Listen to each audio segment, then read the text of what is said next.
The holidays are often a great time with festive activities and gifts and lots of things that are fun. But there's one thing that we needed to think about that's maybe not so fun, and that is holiday safety. I have David Gervino with DuPage County Office of Homeland Security and Emergency Management to talk about a variety of safety issues that we should really think about at the holidays. Thanks for being here. Thanks for having me.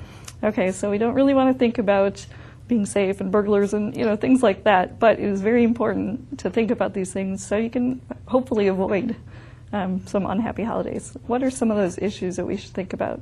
Definitely. When it comes to holiday safety, there's several different aspects of it. One thing, you mentioned burglars. One thing you want to be concerned about is, theft, whether it be someone breaking into your home while you're away or someone taking advantage of, the fact that you're busy, you're running around trying to get last-minute gifts, and you're not thinking about, where your wallet is or your credit card or the gift bags that you left in plain view in your car while you're inside the mall. So those are things you want to think about. When you do go shopping, you want to keep, if you do have to leave some valuables in your car, maybe items you purchased at another store on your trip, keep those out of sight. Keep them in the trunk or somewhere where people aren't able to see them. And even though you are probably rushing around and trying to get a lot done at once, be cognizant of where you're keeping your money. If you carry a wallet, keep that in your front pocket instead of your back pocket. Make sure that you're able to effectively, to be aware of your surroundings as you're going from place to place. Consider using a shopping bag that's just a kind of a generic bag where you put things so that people don't see that high-end design retailer bag and that becomes a target for someone to run by and grab while you're making your way out to your car. Right. How about parking lots, and are there any safety tips for where you should park or what you should do with your car when you're out shopping?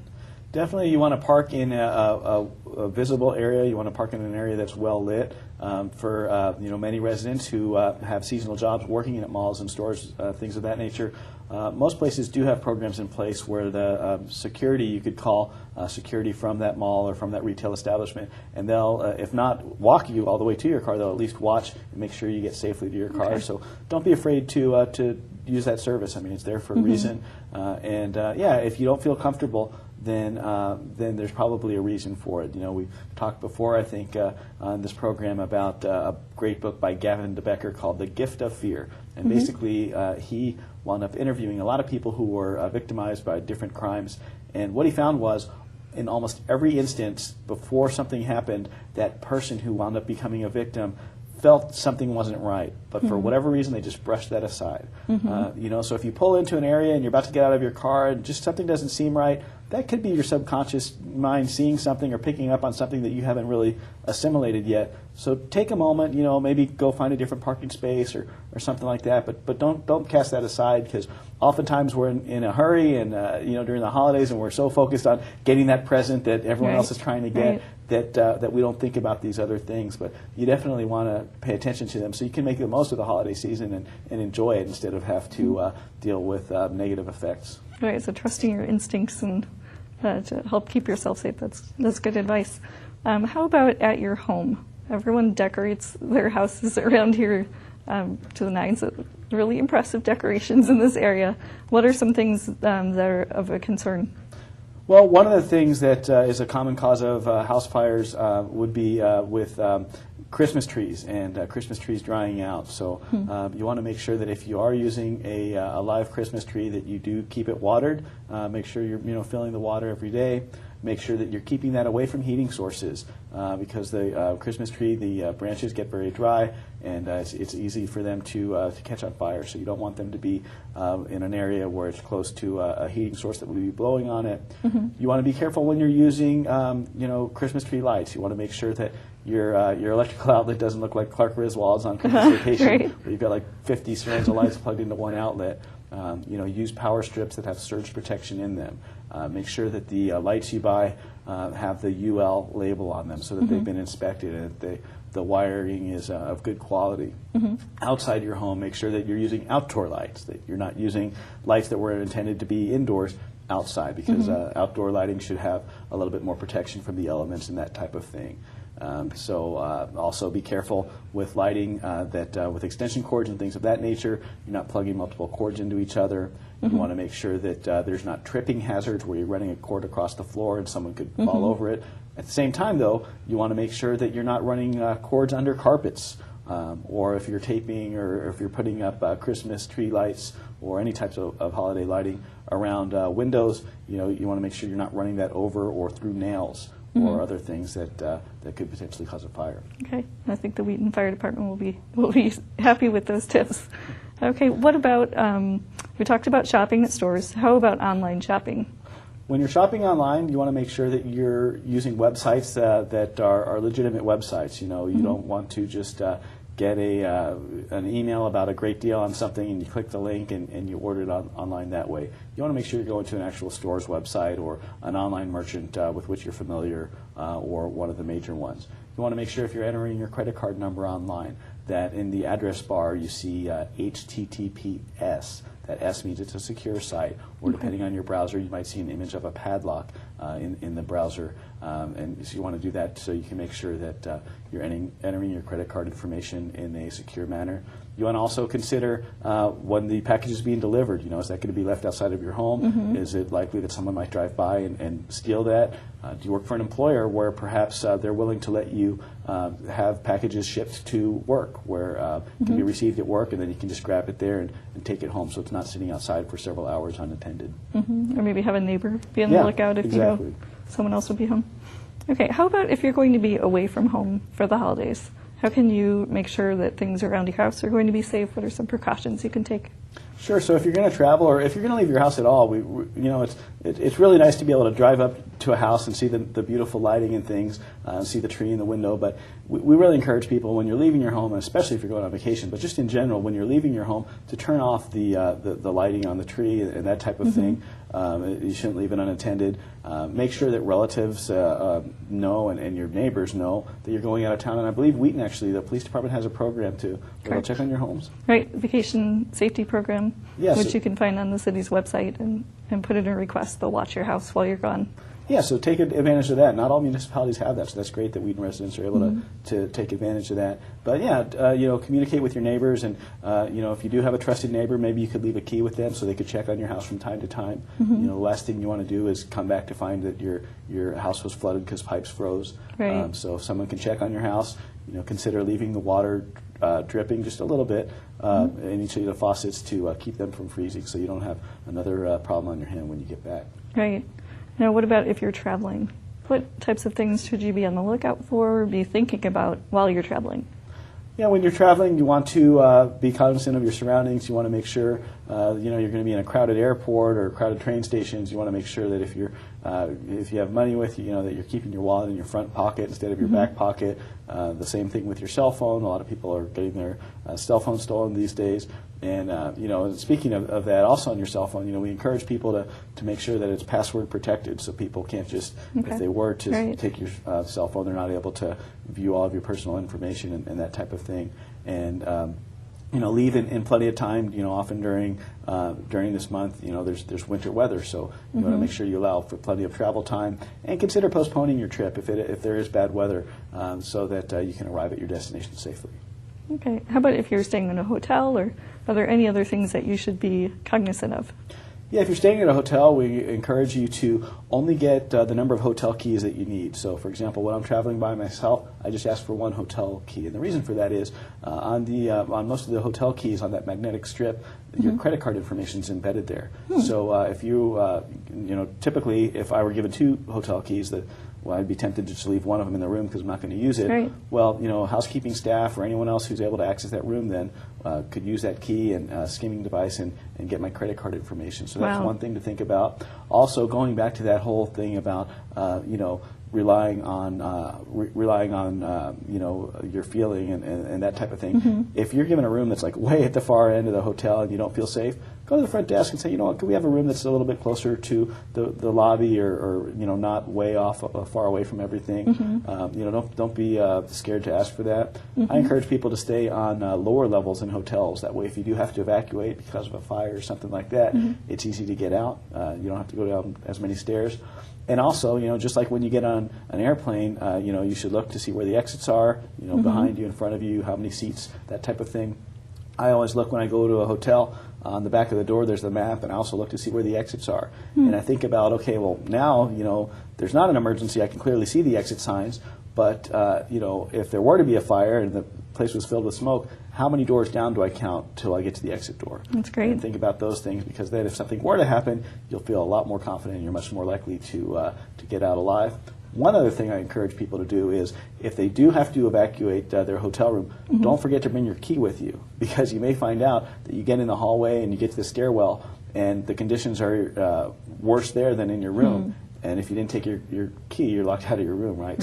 So keep that in mind. Keep your key in a place that's easily accessible so you can grab that and go if needed. That's great advice. I think one of the more interesting things and things that I've taken away from the information your office has provided is knowing which county that you're in if you're traveling somewhere. I think that's a great idea. That's something right. I hadn't thought of. Because weather warnings are typically issued by area or by county, and so that's something that we're always concern ourselves with, is to make sure that if someone's visiting DuPage County and staying in a hotel here, do they realize they're in DuPage County? Sure, they may know that they're in Oak Brook, or they may know that they're in Lisle, but if they hear on the radio there's a tornado warning for, or in this case a winter storm warning for DuPage County, do they even realize they're in that? So yeah, find out what county you're in so that if a warning's issued, you know if it's affecting you or not. Right, and you can see if they flash the map up on the news. They're showing, on the crawl where the weather is, and where you are. That's very practical, common sense tip. Is there anything else you can think of as far as traveling, if you're going to be away from home? Maybe having someone at home know your plans, or? Yeah, definitely. You want people to be aware of your travel plans. You want them to know where you're going, the route you're taking, and when you expect to get there. That way, if you don't show up, they know where to check, they know where to look, and they know that you're missing to begin with, as opposed to not letting anyone know what you're doing. So definitely keep people in the loop, involve them in your emergency planning, so that they can check on you and make sure that you reach your destination safely. And one of the big things you talk about from your educational standpoint is making a kit, making a plan, things like that. What types of, what aspects of that apply to the holidays and this time of year? Sure. Well, with the holidays, you look at a couple of things when it comes to traveling, especially.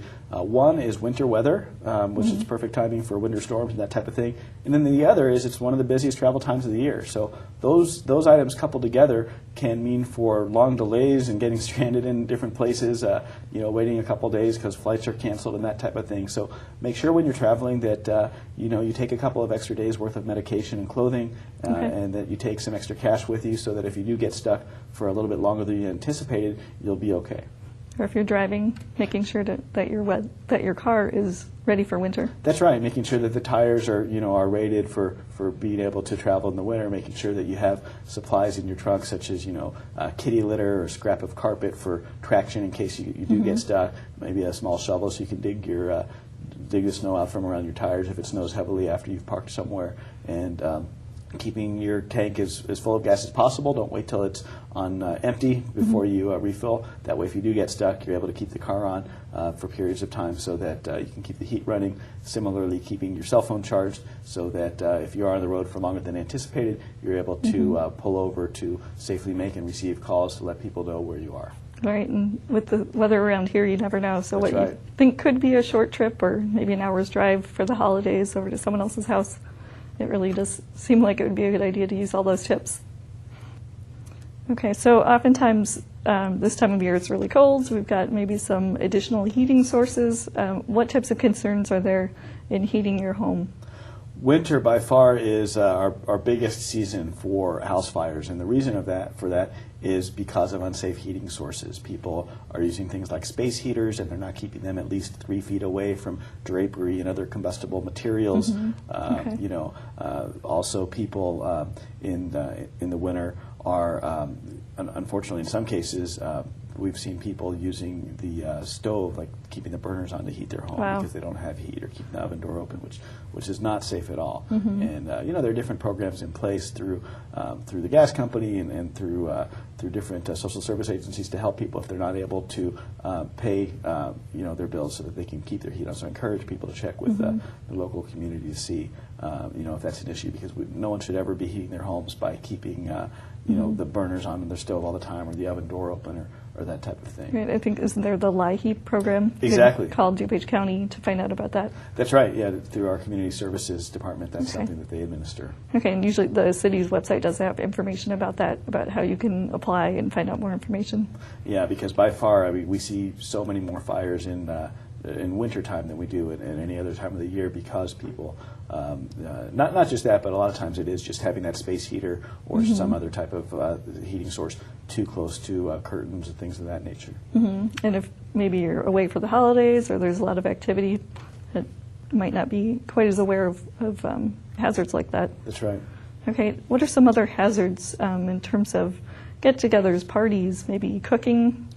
Yeah, so several different things. You know, you want to be careful of, you know, a lot of holiday parties, people consume alcohol, so you want to make sure that you have a designated driver, and you know, you make plans that if you are planning on drinking, that you have a safe way to get home, that you're not behind the wheel of the car. You know, it's dangerous enough to drive impaired, and it's also dangerous to drive in winter weather. Well, when you combine the two, that you know, then you're just looking for trouble. And so we encourage people to have a designated driver if they are going to drink. Also, in food preparation, you know, a lot of people like to prepare really nice meals for the holidays.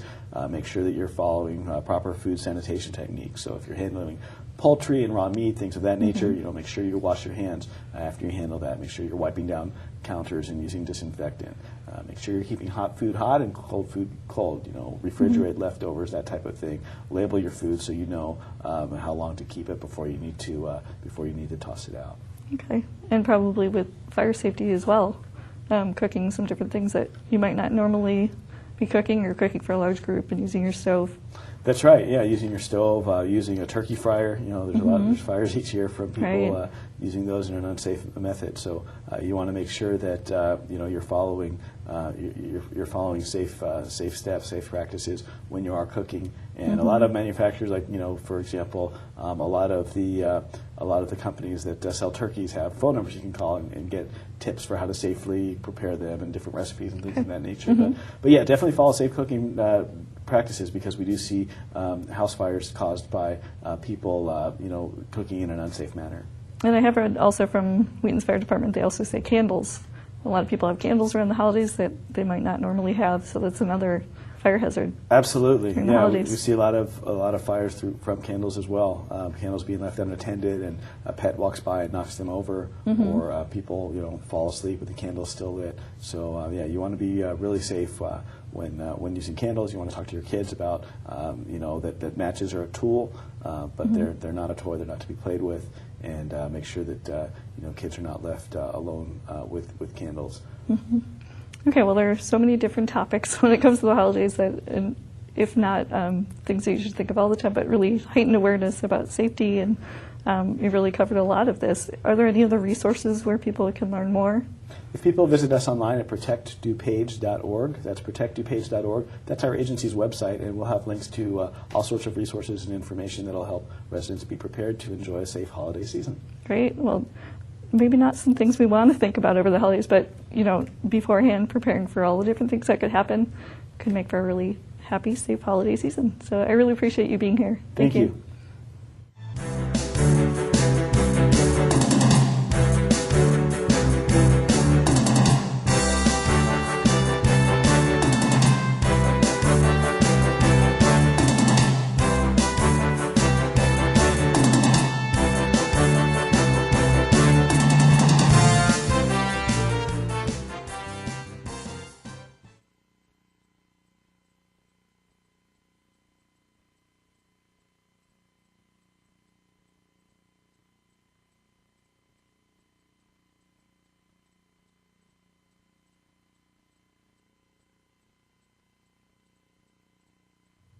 Hi, I'm David Gervino with the DuPage County Office of Homeland Security and Emergency Management. December is Holiday Safety Awareness Month, and we encourage you to take steps to make sure that your holiday season is safe and enjoyable. For specific information about how you can be safe this holiday season, please visit us online at protectdupage.org.